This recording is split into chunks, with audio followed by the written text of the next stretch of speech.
On this Roots and Reflections, we discover Ein Carob. The ancient village of Ein Carob is associated with the Beit HaKerem of Jeremiah and the city of Judah, where John the Baptist was born. Today, it's a suburb of Jerusalem, nestled in a valley surrounded by mountains. According to the Mishnah, large stone blocks quarried in this valley were used in the construction of the temple altar. A tradition recounts that Abraham camped here before his meeting with Melchizedek. It is believed, though, that Ein Carob is actually the biblical Beit HaKerem. According to the Copper Scroll, discovered in the Judean desert, there's a treasure hidden near the spring. Actually, it says at the reservoir of Beit HaKerem. On the left as you enter, dig down 10 cubits, silver coins totaling 62 talents, which works out to more than a ton of silver. I really wonder what the neighbors would think if I started digging. Let's do it quietly, right here. 10 cubits.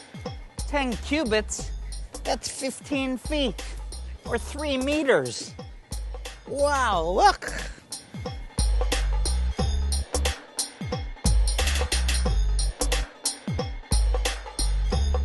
The New Testament tells us how Mary, the mother of Jesus, Yeshua, came to visit her cousin Elizabeth. Elizabeth, as we know, was pregnant with John the Baptist. But tradition tells us that these two women met together at a well. Why, the women, they spoke about gossip. They probably talked about what recipe they were cooking for a meal for Shabbat, and who was marrying who, and of course, who was pregnant. And that was a big subject in those days. Children all over the place. And therefore, tens of thousands of Christian visitors come to revere this site as Mary's well. And they sometimes drink the water or just touch the water to their faces, believing that there's healing, there's something holy about it. And many people through the years believed that drinking from this well would actually bring some kind of holiness to your life. But of course, today, the sign says it's not advised to drink the water. But let's see what happens. Whoa, I'm feeling really pregnant. In the Second Temple period, Jewish women enjoyed more rights than their counterparts in other ancient societies. They could own property and received basic education, at least a few years of schooling, which meant that there was a high literacy rate among Jewish women. I asked Dr. Petra Helt, a Hebrew University lecturer, about the status of women in the time of Mary and Elizabeth. Anna, for example, she was a rich lady. She had her own house near the temple, which today is in the old city. Anna was rich enough and well-trained that she decided to dedicate her only child, Mary, to the best education that she could get at the time, which was she put Mary into the education at the temple, in a school there from the age of 3 until the age of 15. And it was in that time that she learned and studied there tremendously. And one of the results of her studies, I think we can see in the Magnificat, in the Gospel of Luke, when Mary gave grace to the Lord for choosing her from amongst all the women to carry Jesus Christ. So I think this is a wonderful, wonderful example of how free women worked at that time. We have much information about women in synagogues at that time. They participated fully in the services. They were reading from the Torah. They participated like men in prayer, etc. So much so that they when they went to live in the diaspora, like in Corinth, the famous city, the Greek city, that they behaved there as they did at home. Acting freely, working freely, etc. It was Paul who wrote to the women in Corinth, don't do this any longer. You are living in a different society. Cover your hair as those Greek women do. Don't speak in public as those Greek women don't do. All in order to help those free women to behave in a society that was not as free as a Jewish society at that time. Many people have requested the recipes Batia has been using in the programmes to try at home, and we are delighted that we are now able to make them available. They can be downloaded from our website, roots4u.tv, or you can email a request for them to barry@roots4u.tv, and we will send them to you. We plan to regularly add new recipes, so make sure you click the sign up button on the website. Despite being a suburb of Jerusalem, Ein Kerem maintains its village atmosphere with cafes, restaurants, shaded alleys, and gardens. Ein Kerem has developed into an artist colony. All through these back streets, there are different places to take a look. It's green and spacious, and people like to visit Ein Kerem, and it's a wonderful place for an artist to live and work, and that's why I'm here. I noticed that the scenery, the landscape is so beautiful. It must be a natural environment for an artist. Definitely. Like these paintings are inspired by the landscapes of Ein Kerem. I noticed there's a strong historical, traditional Christian presence. Definitely. It's the St. John the Baptist is the major figure identified with Ein Kerem.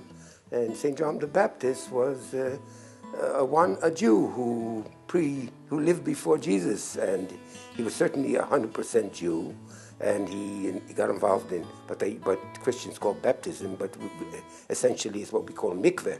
He was adopted by the Christians, and he became sort of an important figure in Christianity. So he was a good Jewish boy. He was another good Jewish boy who had some interesting ideas, and he was obviously a charismatic person and had a following of people who loved him and who listened to his teachings. Ein Kerem is known for the whole story of the birth of John the Baptist and the story of Elizabeth and Mary.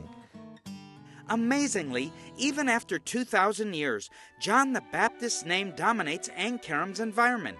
Christians have built churches here since the 4th century, commemorating the life and ministry of Yeshua's predecessor.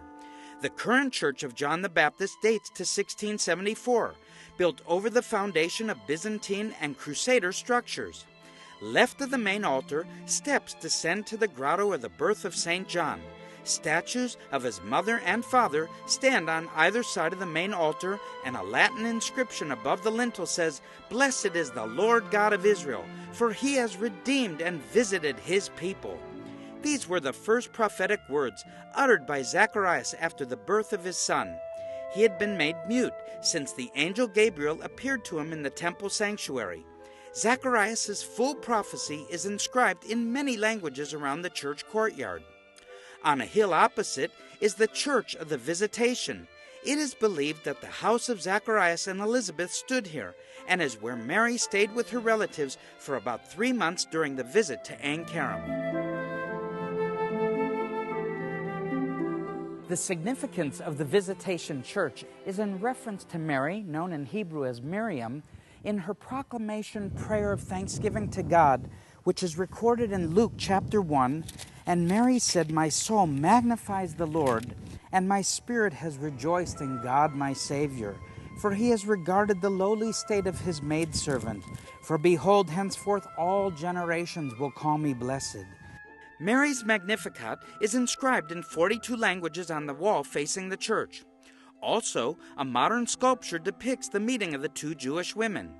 Nearby, we enter a chapel with paintings illustrating events in the lives of Elizabeth and Zacharias.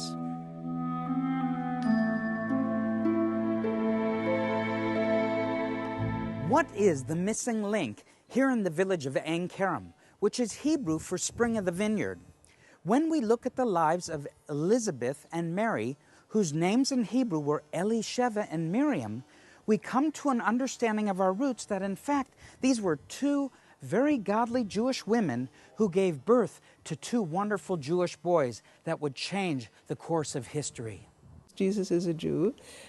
He was brought to the face of this earth by a Jewish woman. She was very much a Jewish lady, and Jesus was circumcised the 8th day. Mary went to the temple to be cleansed after 40 days, and we know the priestly class from which Joseph came. We also know the priestly class from which the father of Mary came, who also served in the temple. And of course Elizabeth, with the high priest as her husband, was also part of the family. So it was a very well-established Jewish family in that period of time. From Mary Spring, most roads go uphill. This one is protected by a rather hoarse guard dog. I think he has laryngitis.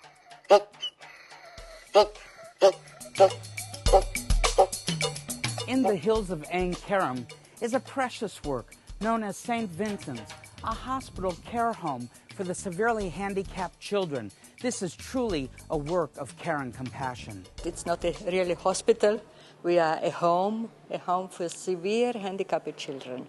We have now actually 59 children from the age of 5 until 22. And their backgrounds are Jewish and Arabs and Muslims, Christian, and they come from all social and cultural backgrounds. Some of them of the Negev, some of them of Jerusalem, Tel Aviv, Ashdod, Ashkelon. So this is one of the kind of therapy that we can provide to the children. Of course, the main therapy is the physiotherapy. That's because some of the children are so spastic, they cannot move their legs and their hands and their arms, so they need a special therapist. But here in this jacuzzi, which gives in the same time fun, but also it's very optimal for therapy. Maybe from a biblical context, it reminds us how John the Baptist was in Ein Carob. But he didn't have a jacuzzi, did he? Of course not. A loving ministry for those who need care and compassion. Today in Israel, 1 in 3 children live below the poverty line and simply cannot afford the basic necessities to go to school, such as pencils, books, and a school bag. The Pack to School project, run by the Joseph Storehouse, aims to address just that. Your gift today of $20 will provide one child with a school backpack. Or perhaps you can do more and provide multiple children with backpacks. Please call the number on the screen now or go online to roots4u.tv and give your best gift today. These hills are alive with the sounds of legends, traditions, and history. Some say John's father is the same Zechariah who as high priest is mentioned by Jesus as the one murdered between the temple and the altar. According to the apocryphal New Testament, Proto-Evangelium, it was Herod who ordered Zacharias killed because he was protecting his infant son John when the king sought the death of all children under 2 years of age in Bethlehem and in all its districts. And she was married to Zechariah, the high priest in the temple. He obviously was very much loved by the people, and he was slaughtered by Herod's soldiers for not giving away John and Elizabeth, his wife. The apocryphal New Testament book of James describes the murder of Zacharias in the forecourt of the temple. But God miraculously protected Elizabeth and her infant son John in the hills above Ein Carob. Let us read here where it says, "But Elizabeth, when she heard that they sought for John, took him and went up into the hill country and looked about where she should hide him. And there was no hiding place. And Elizabeth groaned and said with a loud voice, O mountain of God, receive thou mother with a child. And immediately the mountain clave asunder and took her in. The two were concealed by the mountain, for as long as Herod's soldiers sought their destruction. Yeshua found refuge in Egypt with his mother and Joseph. John found it here under these rocks." These are the stories we know about them. And again, here I think we have a very courageous woman, faithful to the Lord and not giving in to the political circumstances of the time. Investigating these stories and traditions has made me hungry, so let's go back to Mary Spring and look for a typical Middle Eastern culinary treat to satisfy the palate. Let's try a Middle Eastern specialty drink called sachlav. And this is one of the best places I know to get it, right here in Ein Kerem. Let's go find out what it's made of. But what's in it? It's made of milk, rose water, and sugar, and corn flour, coconut, cinnamon. So we have all in here, couscous, coconut. No, you don't have here. You're going to add it. You're going to add to it. So what does the rose water do? This is a good smell. A good smell? Yes. Do we taste it? You can taste this. Okay, so I'm gonna have 2 sakhlav, and it looks and smells wonderful.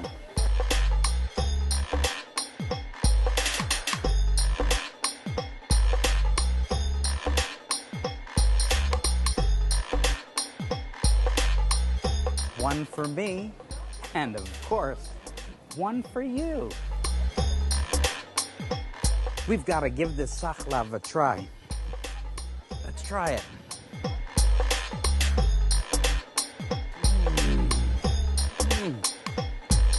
This is the best. You've got to come to the health center on the corner by Mary's Well in Ein Kerem.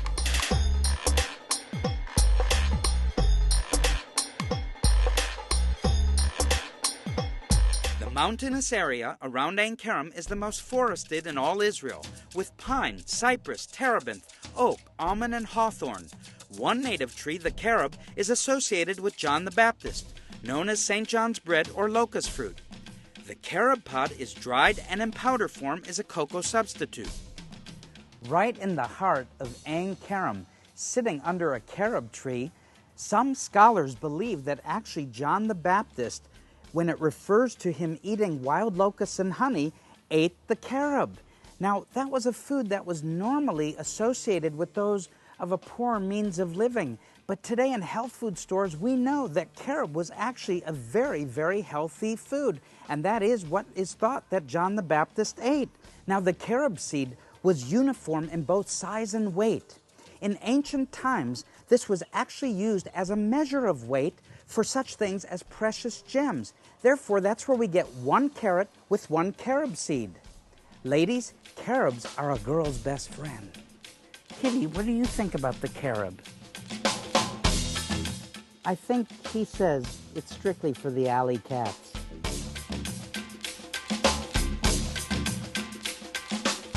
Do you want to know more about Roots and Reflections? Or find out about our upcoming tours or the humanitarian work of Vision for Israel? Maybe you want to buy one of Barry and Batia's worship CDs or download a free copy of Batia's recipes seen in the series. Well, the best place for all this is our website, roots4u.tv. Here you can also sign up for our free Jerusalem on the Line newsletter. Online is also a great way to donate to this ministry, so go to roots4u.tv and start exploring today. Another important place linked to John the Baptist is a recently excavated cave near Kibbutz Suva, a short forest hike from Ein Kerem. If John was born and grew up in Ein Kerem, and his ministry accomplished in Beit Abara beyond the Jordan where John was baptizing, then Suba was his training ground. Here John's calling was defined. We are in a site that we call the Cave of John the Baptist that got its name because of a series of incisions of drawings that have been carved into the walls of this cave. And they show the image of John the Baptist and other symbols connected to John the Baptist and Christianity. We have one image of a person. It has the same symbolism of John the Baptist. He has long hair. He has a hairy garment that is mentioned in the scriptures as a camel skin. He's holding a staff in his hand. And there is an image of an animal or a sheep standing next to him. This image, in all the Christian art all over the world, the image of John the Baptist is always described in this way. A person with long hair wearing some fur or camel skin on him and holding a staff and a sheep standing next to him. All the Johns in all the Christian art always are described this way. And we have this image over here. Now, of course, this image is very primitive. It's not very beautiful. It's done by a simple person who took a chisel and chiseled this shape out of the wall. Another image is the decapitated head of John the Baptist, which is located exactly opposite the image of John the Baptist himself.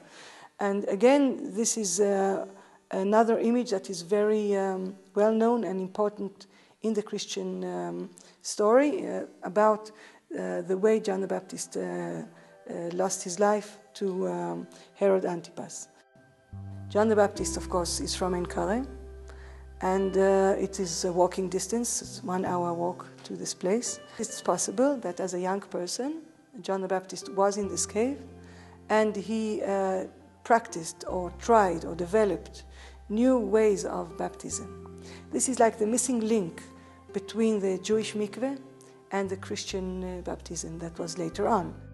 In the Jewish mikveh that we have today, also, a person, he puts himself inside the water and he covers himself completely in the water, and then he comes out, blessings. In the Second Temple period, they held a unique kind of mikveh/baptizing ritual over here, involving also this stone that we see over here that has a niche, the shape of the right foot, and people could have put their foot inside and anointed it with oil in a very unique way. But also the site does not start from the time of John the Baptist. It is a much earlier site. It starts in the First Temple time, the time of King Hezekiah. This is actually an underground reservoir that is part of a big water function that has 2 stories. Above us over here there are pools and a big corridor and a spring, all hewn in the rock in the 8th century BC. So for Jewish people, we see the importance from the beginning, from the early biblical time, through the Second Temple time, when the time of John the Baptist himself, and the Byzantines that drew these drawings later on. This wasn't made originally as a mikveh. In the First Temple time, there were no mikvehs. Mikvehs are Second Temple. This was a big water reservoir. And you can see on the walls they have plaster. This plaster has been dated to -800. That is more or less the time of King Hezekiah. The top area, it's possibly a clay factory, a place to make clay for pottery. So we see all these remainings that lead to the conclusion that this could be a clay factory. And this was done in the First Temple time. Tsuva is one of those typical sites found all over Israel, where one can cut through historical layers like through a cake, representing thousands of years. Another stratum is located at the monastery of St. John in the desert. This Franciscan monastery stands on a slope below Even Sapir overlooking the Sorok Valley. It includes a garden and spring associated with the verse, "So the child grew and became strong in spirit and was in the deserts till the day of his manifestation to Israel."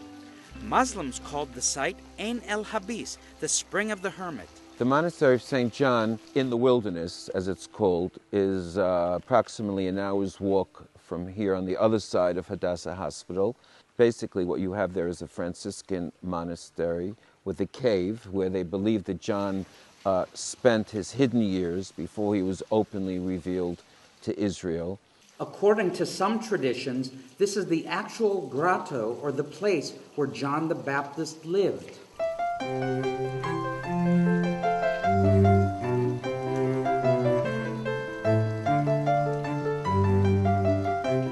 There's also a natural spring of water there. It's right adjacent to the cave.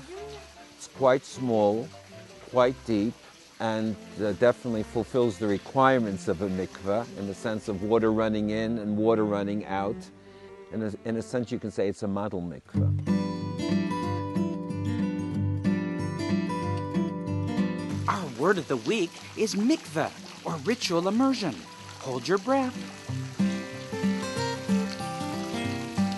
What does mikveh mean? Mikveh is a spiritual cleanliness whereby people go into a ritual bath, and what happens is they dip themselves in. It depends on different times. Some people go in, they dip themselves in 1 time, some people do it 7 times. A mikveh is a spiritual bath used by all Jewish people, whether they want to or not.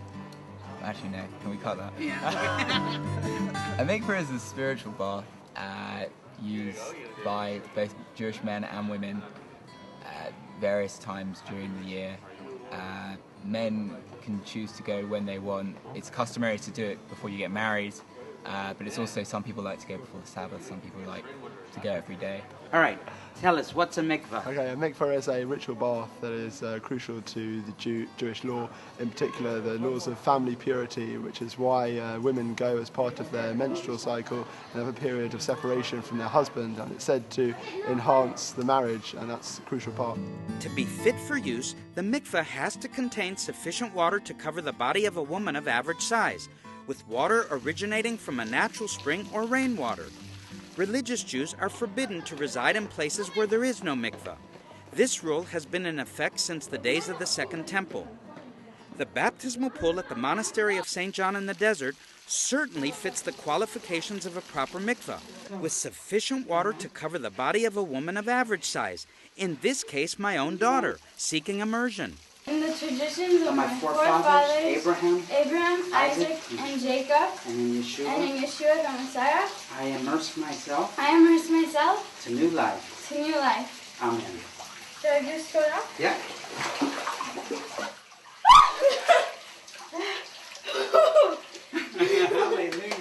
2,000 years ago, baptism involved self-immersion, Jewish style. The baptizer served more as chief witness of the event, rather than physical dunker of the person being baptized. I mean, the whole understanding of tevilah in itself means immersion. So there's not even a question here about drops or anything like that. And of course, if we're talking about a mikveh, it's clear that it's immersion, and it's full immersion. So again, here we have a very strong connection between the immersion rituals that were there and baptisms. And we have immersion baths, like in Qumran we have those mikvaot where you go into one side down as an unclean person and go into a mikveh, and then you come out another side, different steps, as a clean person and uncontaminated, so to speak, regarding the sins of the world. I've been immersed before, but this is the first time I've been immersed after my heart has really changed, and I really love the Lord with all my heart right now, and I'm just on fire for Him.